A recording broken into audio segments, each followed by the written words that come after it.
2015, ano de mudanças políticas, de crise, de protestos e de dúvidas quanto ao futuro do país. Ano em que explodiram casos de corrupção e desvios de dinheiro público. Ano da síndrome de Guillain-Barré, da Zika e da microcefalia. De obras inacabadas e vitórias do consumidor. Ano de vitórias no esporte, de perdas importantes na cultura maranhense. De terras indígenas sendo devastadas por incêndios criminosos e quilombolas lutando pela preservação de suas comunidades. Entre previsões que decepcionaram e expectativas que se concretizaram, relembre os fatos que marcaram 2015, agora na retrospectiva da TV Brasil Maranhão.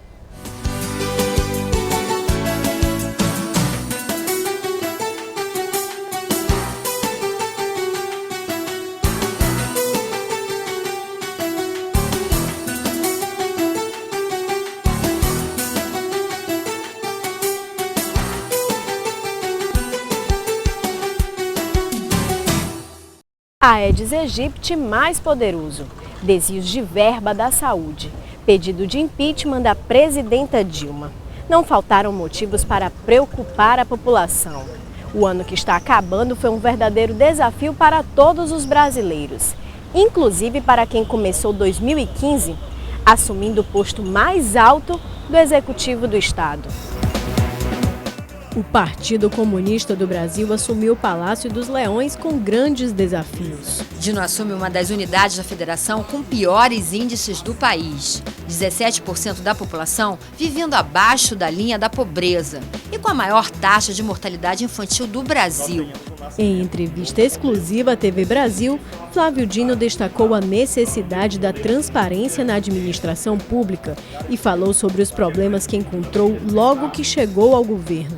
Havia um filtro no sistema informatizado do governo que fazia com que grande parte das despesas feitas pelo governo passado não fossem publicadas no portal da transparência, contrariando o que a Lei de Acesso à Informação determina. Os municípios de Bacabeira e Rosário receberam uma comissão de deputados federais que visitaram o local onde estava em construção a refinaria Prêmio 1. Na área aproximada de 20 quilômetros quadrados, muito ferro e mato são a sobra dos 2 bilhões e 100 mil reais já investidos em terraplanagem. Quem também veio ao Maranhão foi Dilma Rousseff. Em um ano cheio de escândalos de corrupção e processo de impeachment, a presidenta inaugurou um terminal de grãos no Porto de Itaqui e entregou moradias do programa Minha Casa Minha Vida. A população foi às ruas para protestar por diversos motivos, mas as principais reivindicações continuam sendo por serviços públicos de qualidade. Dessa vez, a principal motivação do protesto não é a péssima condição da BR-135, e sim a falta de segurança pública que vem assustando há muito tempo a população. A tentativa de discutir o novo plano diretor da cidade contou com uma baixa participação da sociedade, e quem compareceu reclamou da falta de organização. Parte do público alegou que o atraso e os problemas técnicos eram uma manobra para minimizar a participação efetiva da comunidade. Desvios na saúde. Até o ex-secretário de Estado, Ricardo Murá, teve que prestar depoimento na Operação Sermão aos Peixes. E enquanto a Polícia Federal investiga onde foi parar R$1 bilhão da saúde pública, os funcionários do Socorrão 2 cruzaram os braços, o Hospital da Criança ficou alagado com as chuvas do mês de abril e o pequeno Luiz Eduardo tentava vencer a síndrome da hipoplasia do coração esquerdo.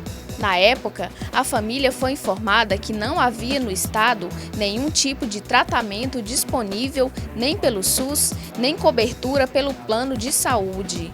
O jeito encontrado foi recorrer à justiça para garantir o pagamento do tratamento pelo estado. Na região da Baixada Maranhense, preocupação com a esquistossomose, uma doença crônica provocada pelas larvas de um caramujo. O risco é maior para as populações que vivem às margens dos rios, sem tratamento de água e saneamento básico. O Maranhão mais uma vez se pintou de rosa para o combate ao câncer de mama, mas a campanha esbarra na falta de mamógrafos, equipamento que detecta a doença.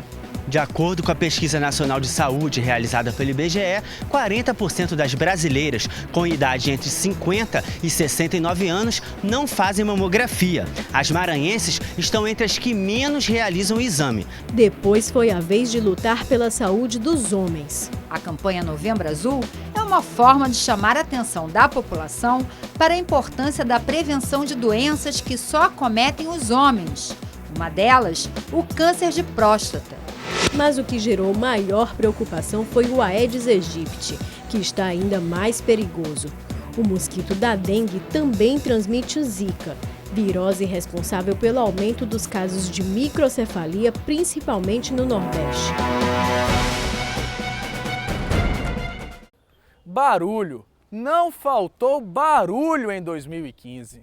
E foram gritos em tons diversos, dissonantes, de dor, de contestação, mas também de muita celebração. Aqui mesmo, no tapete verde e sagrado do gigante do Outeiro da Cruz, ainda sobram ecos da temporada que passou. Entre xingamentos, gols e até do silêncio ensurdecedor da vibração que ficou presa na garganta. Vamos relembrar? O ano não poderia começar melhor para o Sampaio Corrêa, com mais um troféu para a galeria, o de campeão da Supercopa Maranhão. Na decisão, 1-0 contra o Náutico, gol de Valber.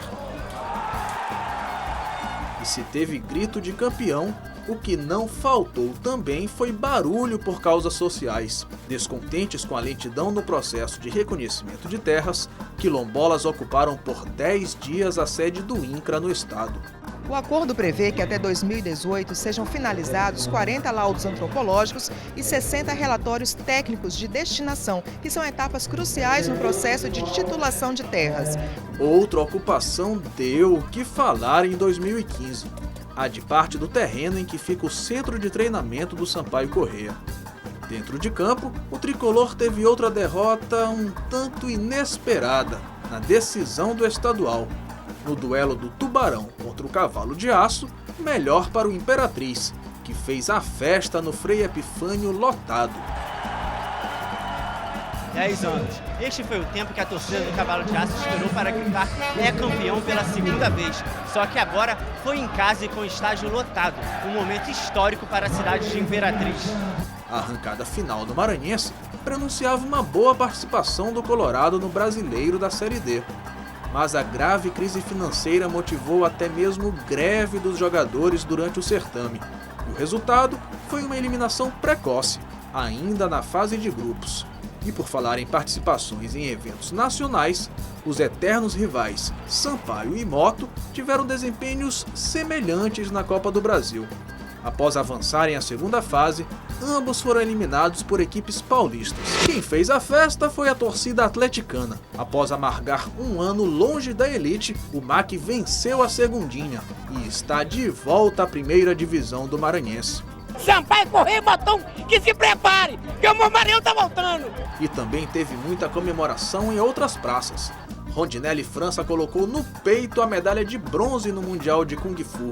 Nos tabuleiros, Rafael Leitão conquistou o heptacampeonato brasileiro de xadrez. Já a nadadora Julianina se sagrou campeã nacional de maratona aquática, na categoria infantil. No Rally dos Sertões, Marcelo Medeiros faturou o bicampeonato na categoria quadriciclos. Nas areias, Datinha se consolidou como um dos principais jogadores da seleção brasileira. Mas também teve muito o que se lamentar. No Brasileiro Feminino, as meninas do Viana entraram em campo às 3 horas da tarde em Teresina. O saldo, 10-0 para o Tiradentes e várias jogadoras desidratadas em campo. Na Superliga Feminina de Vôlei, Maranhão rebaixado e fim de projeto. Mas 2015 também foi um ano de renovação. O Sampaio Corrêa se juntou ao Maranhão e agora o estado possui 2 representantes na Liga de Basquete Feminino. O que não mudou mesmo foi a divisão do Sampaio no futebol profissional. O time chegou a flertar com o acesso à Série A, mas acabou no meio da tabela na 8ª colocação. Motivo de muita preocupação foi o que aconteceu com uma indígena da etnia Auaguajá. Um impasse entre órgãos federais colocou em risco a vida de uma senhora, diagnosticada com pneumonia. A CESAI acredita que tem que retirar a indígena para a cidade e a FUNAI é contra, quer que os procedimentos sejam feitos no local. Em Alto Turiaçu, o líder Eusébio Caapor foi encontrado morto, supostamente em razão de conflitos pela exploração ilegal de madeira. Em São Luís, a agressão a um estudante dentro de um ônibus chamou a atenção para a questão da homofobia. Eu fiquei em uma situação horrível, porque eu nunca tinha passado por isso antes. Os casos recorrentes de violência contra a juventude negra também motivaram a realização de um debate sobre o tema na capital maranhense. Em setembro, foram aprovados 2 projetos de lei que criaram o Conselho Estadual dos Direitos de Lésbicas, Gays, Bissexuais, Travestis e Transsexuais, além do Comitê Estadual de Combate à Tortura. 2015 foi o ano da caça aos gestores corruptos, de dezenas de operações policiais, de prefeitos presos, de dinheiro, muito dinheiro desviado. Se por um lado a improbidade foi fortemente combatida, por outro a violência foi banalizada. Ela esteve presente nas ruas, nas prisões e até mesmo nas escolas. Rondinelli Ferreira Costa, 18 anos. Alessandrina Alves Rodrigues, 19 anos. Raimundo Brito Batista, 65 anos. 3 vítimas dos mais de 500 assaltos a ônibus que aconteceram em São Luís em 2015. Pessoas que se deslocavam para a escola, para o trabalho, para casa. O rapaz entrou aí, assaltou e nem levou nada. Simplesmente atirou na cabeça dele e foi embora. O complexo penitenciário de Pedrinhas deixou de ser palco de rebeliões, mas as fugas e tentativas de fuga continuaram. Algumas cinematográficas, como a que aconteceu em abril, quando 4 presos foram resgatados do centro de detenção provisória por 8 homens armados, aproveitando uma falha na cerca elétrica do muro e usando uma corda. Ainda é possível ver as marcas dos tiros que atingiram uma das torres de segurança do Centro Provisório de Detenção no Complexo Penitenciário de Pedrinhas. Este muro foi derrubado ano passado em outra tentativa de fuga. Ele foi reconstruído, mas o arame farpado não foi reposto. E foi exatamente por aqui que os detentos fugiram. A Comissão Parlamentar de Inquérito do Sistema Carcerário, que visitou o Maranhão em junho, recomendou o acompanhamento do Ministério Público após sérias denúncias de detentos que teriam desaparecido em Pedrinhas e até casos de canibalismo. Em julho, a imagem de um homem amarrado a um poste enquanto era espancado até a morte chamou a atenção do país. O crime, que chocou pela brutalidade, teve destaque na imprensa nacional. 8 pessoas foram indiciadas. E por pouco, 4 testemunhas de um crime também não foram linchadas em Urbano Santos. Em novembro, a população revoltada com o assassinato e estupro de uma menina de 6 anos confundiram as testemunhas com possíveis autores do crime. A multidão invadiu a delegacia e destruiu o fórum da cidade. Quem também chamou a atenção do país foi a ex-prefeita de Bom Jardim, Lidiane Leite. Depois de ficar conhecida como prefeita ostentação pela rotina de festas e baladas, Lidiane conseguiu escapar de uma operação da Polícia Federal que investigava o desvio de recursos públicos. Em agosto, passou 39 dias foragida e teve tratamento VIP durante a estadia de 11 dias no quartel do Corpo de Bombeiros, mesmo sem ter direito à prisão especial. Solta, responde o processo em liberdade, monitorada por uma tornozeleira eletrônica. Em Anajatuba, mais um prefeito envolvido com desvio de verbas. Em outubro, Helder Aragão, o empresário Fabiano Bezerra e outras 6 pessoas foram presas pela Polícia Federal em um esquema que sangrou os cofres públicos de várias prefeituras em mais de 60 milhões de reais. Operação Caiene, Elberite, Quilópode, Sermão aos Peixes, Gênesis, Ataleia, Fim de Linha, Expurgo.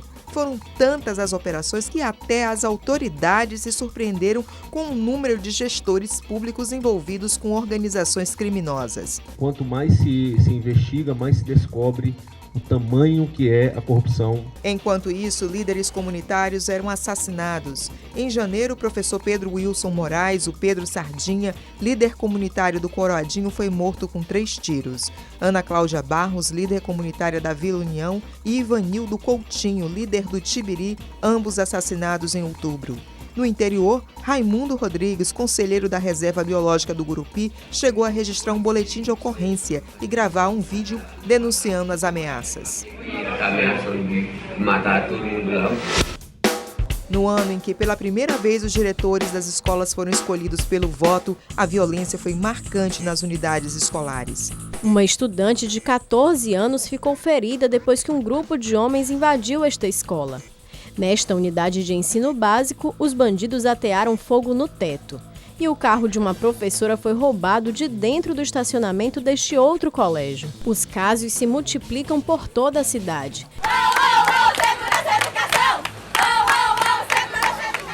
Entre tantas notícias ruins, algumas boas. O maranhense esteve entre os 250 candidatos que conseguiram a nota máxima na redação do Enem 2015. Luiz Henrique Salles Santos serviu de inspiração para centenas de estudantes que esqueceram o final de semana para enfrentar os aulões de revisão. E enquanto milhares disputavam uma vaga em um curso superior, a Universidade Federal do Maranhão, a terceira mais procurada pelo SISU, passou 4 meses em greve. Educação, ciência, descobertas. Em 2015, um tesouro foi encontrado na pequena cidade de Cajapió. O litoral desta cidade da Baixada Maranhense esconde um precioso tesouro, fósseis de dinossauros que viveram sobre a Terra antes da separação dos continentes. Tecnologia. No Instituto Federal do Maranhão, aluno desenvolve um nariz eletrônico, um dispositivo capaz de identificar substâncias adulterantes no leite. E o ano não terminou bem na base de lançamentos de Alcântara. Em novembro, um foguete não tripulado explodiu antes mesmo de ser lançado. Difícil não lembrar do acidente que aconteceu em 2003 com um veículo lançador de satélites que deixou 21 mortos. Desta vez, ninguém se feriu. Mas o que seria o primeiro voo da operação, que integra o Programa Nacional de Atividades Espaciais, reduziu às cinzas os investimentos de mais de 8 milhões de reais.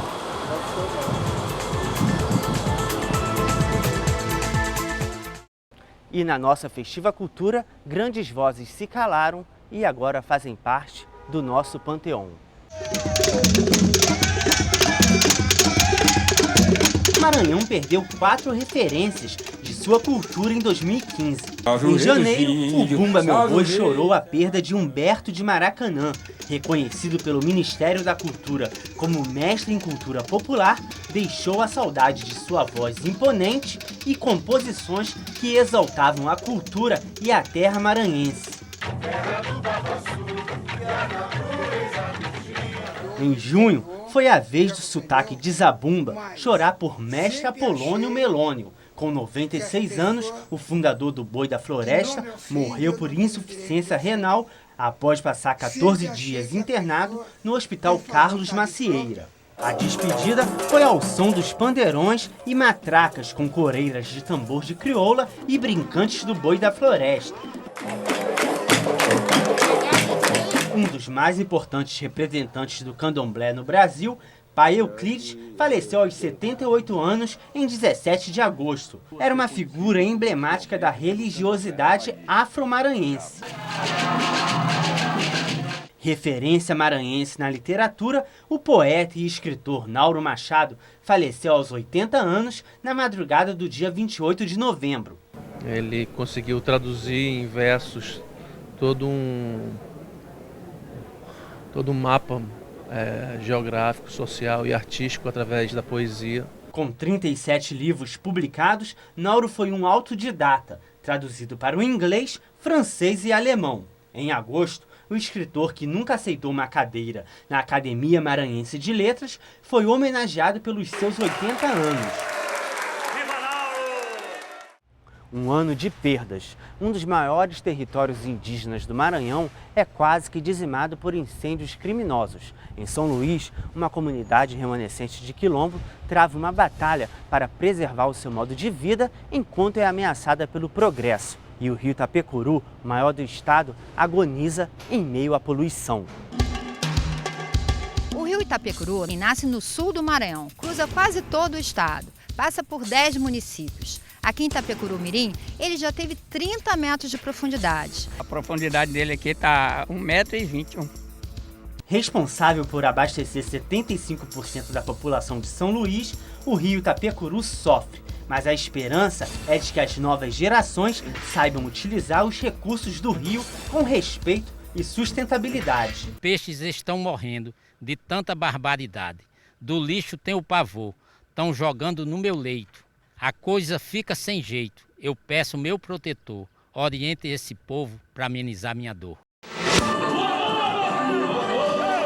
Mas 2015 não foi só tristeza. No carnaval, a alegria veio para a favela do samba, que conquistou seu 16º título de campeão.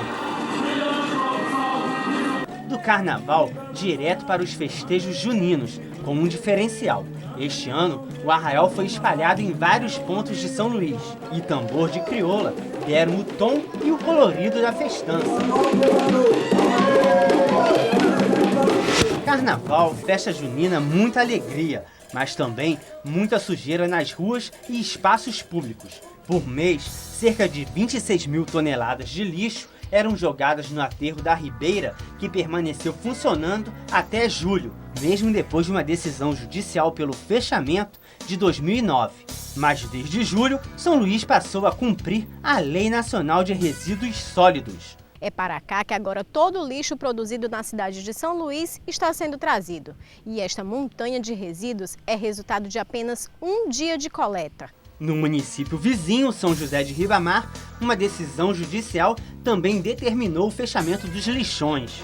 E na cidade, que fica a 32 quilômetros da capital, cerca de 200 mil pessoas compareceram para a festa em homenagem ao padroeiro do Maranhão. Este ano, a festa foi ainda mais especial, com a comemoração dos 100 anos do Santuário de São João. Mas no fim da tarde, a natureza se despede dos visitantes com um pôr do sol que é um espetáculo à parte.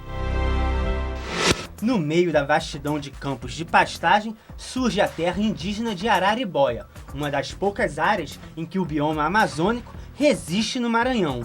Numa região onde o verde deveria ser imponente, a força do fogo engoliu a floresta sem piedade. O fogo tem mantido uma constância. São cerca de 3 mil hectares que viram cinza a cada dia. Um desastre ambiental onde as principais vítimas são os índios Guajajaras e os Auá-Guajá. De volta à capital, sob a ameaça e medo de perderem suas casas, moradores do Cajueiro resistem à construção de um porto privado na região e exigem a criação da reserva extrativista Tauá-Mirim. Eles querem, de qualquer forma, nos expulsar daqui, com grilagem de terra, com coação de milícia armada, que já teve aqui milícia. A luta é pelo meio ambiente, cultura e costumes da comunidade que tem importância histórica. Por ali existiu um quilombo e o secular terreiro do Egito. O local onde meu pai foi feito, onde ele levou tudo que ele aprendeu para nós. Em 2015, o Código de Defesa do Consumidor completou 25 anos. Apesar da data, o ano foi marcado por vários exemplos em que o cidadão e o consumidor teve que sair em busca dos próprios direitos, até mesmo dos mais básicos. Muitas obras de infraestrutura foram prometidas para sanar os problemas. Infelizmente, elas atrasaram ou não cumpriram as expectativas. No início do ano, o aumento abusivo nos preços dos combustíveis resultou na ingressão de uma ação civil pública proposta pela Rede Estadual de Proteção ao Consumidor. Um dos órgãos de fiscalização, o PROCON, também realizou ações em outros setores, como em cinemas, parque de diversões, telecomunicações e supermercados. No ano em que o transporte coletivo foi acrescentado como direito social na Constituição brasileira, o serviço do sistema de transporte público da capital maranhense foi bastante questionado. a gente está propondo agora uma representação junto à Procuradoria-Geral de Justiça pela intervenção do Estado no município. O antigo problema da falta d'água foi agravado com a escassez de chuvas nos primeiros meses. Nós estamos no reservatório do Batatã, o principal da cidade e responsável por abastecer cerca de 50 bairros na região central de São Luís. Toda esta área deveria estar encoberta pela água, mas ele está assim, praticamente vazio. Meu nome já foi para o SPC que a Caima botou e eu disse que eu não iria pagar por causa que eu não tenho água. Do interior vieram algumas alternativas. A reutilização da água das chuvas por meio de cisternas foi a solução encontrada em algumas comunidades. Tem vezes que tem mais de 10 pessoas e bebendo minha água. Ações emergenciais foram realizadas. Perfuração de novos poços na capital e no interior, garantindo a recuperação de sistemas sucateados. Outra promessa, foi iniciado o projeto de despoluição de um dos cartões postais de São Luís. Um projeto bonito no papel, mas que deixou muitos especialistas desconfiados quanto à viabilidade. Como a estação de Jaracati vai receber esse esgoto e ela não tem condição de tratar, ela vai fazer o gradeamento desse esgoto, separando a parte mais grossa desse esgoto e vai estar despejando provavelmente no mar. Reclamações não faltaram também em relação à Avenida Joãozinho 30, mais conhecida como Via Expressa. As rachaduras nas casas e erosões em diferentes trechos evidenciaram as irregularidades na execução. Outra obra que deu dor de cabeça à população foi a Praça do Panteão. O escoamento falhou e o cidadão simulou até uma pescaria.